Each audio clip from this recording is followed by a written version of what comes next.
मुल्क में तेजी से बढ़ रहे कोरोना के मरीजों के ताल्लुक से आपको बताएं, मुल्क में मुतासरा अफराद की तादाद 9,36,000 से तजावुज कर गई है। गुज़िश्ता 24 घंटों में 29,400 से ज़्यादा मामले सामने आए हैं। मरकज़ी वज़ीर सेहत के आदाद-ओ-शुमार के मुताबिक सेहतयाब होने वालों की तादाद बढ़ गई है। अब तक 2,72,000 से ज़्यादा अफराद कोरोना को शिकस्त देकर सेहतयाब हुए हैं।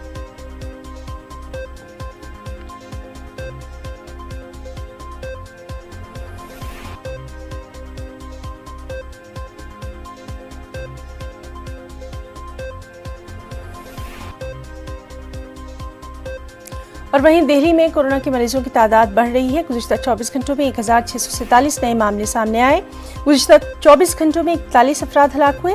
अब तक दिल्ली में कोरोना से 3,487 अफराद हलाक हुए। दूसरी जानिब कोरोना से सेहतयाब होने वाले लोगों की तादाद भी लगातार बढ़ती जा रही है।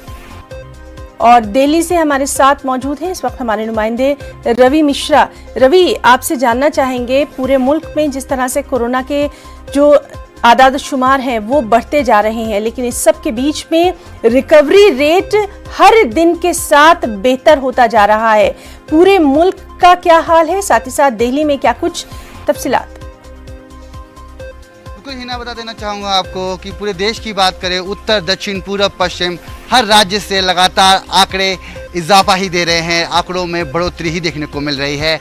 पूरे भारत की बात करें तो बीते 24 घंटे में 29,000 से ज़्यादा मामले अभी दर्ज हुए हैं और तकरीबन आने वाले 2 से 3 दिन के अंदर 10 लाख का आंकड़ा भारत छू लेगा। तो 9,30,000 से ऊपर के आंकड़े भारत में अभी हैं और लगातार इनमें इजाफा हो रहा है। मगर इसमें एक गौर फरमाने वाली बात यह है कि हमारा रिकवरी रेट दिन प्रतिदिन दर पर दर बढ़ते जा रहा है, उसमें भी इजाफा हो रहा है। यानी ठीक होने वाले मरीज संक्रमित होने वाले मरीजों से ज़्यादा हैं और लगातार इसमें इजाफा हो रहा है। 63% से ज़्यादा भारत की रिकवरी रेट है, जो कि अच्छी खबर है। और हर राज्य स्तर पर शासन प्रशासन अपने जिले पे लगा हुआ है। लोगों को नॉर्म्स और प्रोटोकॉल्स के रूल्स और रेगुलेशन को फॉलो करने की हिदायत दी जा रही है और हर पुरजोर कोशिश की जा रही है कि शासन प्रशासन द्वारा लोगों को संक्रमित ना होने दिया जाए और सोशल डिस्टेंसिंग के जो नॉर्म्स और प्रोटोकॉल्स हैं लोग फॉलो करें, सख्ती के साथ फॉलो करें। वही राजधानी दिल्ली की बात करें तो राजधानी दिल्ली में बीते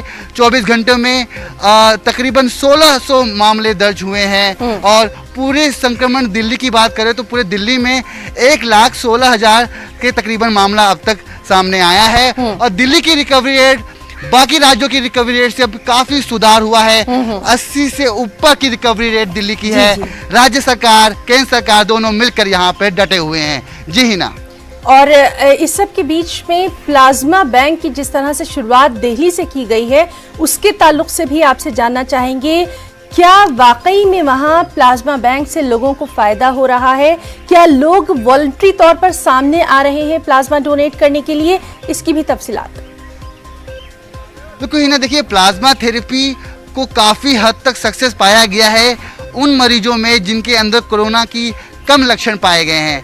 अगर प्लाज्मा थेरेपी समय पर उनको दे दी जाए तो उनके स्वास्थ्य में जल्द ही उपचार आता है। और देखा गया है इस पहल में दिल्ली सरकार ने काफ़ी प्रचार प्रसार के माध्यम से लोगों को अपनी तरफ आकर्षित करने की कोशिश की है कि जो लोग संक्रमित हैं और ठीक हो चुके हैं और ठीक होने के बाद वो अपना प्लाज्मा उन लोगों को डोनेट करें जो लोग अभी कोरोना संक्रमित है और उनका प्लाज्मा उन लोगों के काम आ सकता है जो लोग कोरोना संक्रमित है। तो प्लाज्मा बैंक बनाया गया है। अभी LNGP में भी एक नया बैंक गठित किया गया है और लगातार लोग आगे बढ़कर अपना प्लाज्मा डोनेट कर रहे हैं और काफी मदद मिल रही है दिल्ली में, ऐसा कहना है दिल्ली के राज्य सरकार, दिल्ली का और दिल्ली के तमाम लोग। एक अच्छी शुरुआत हुई है और इसी की नजीर पूरे मुल्क में मिल रही है।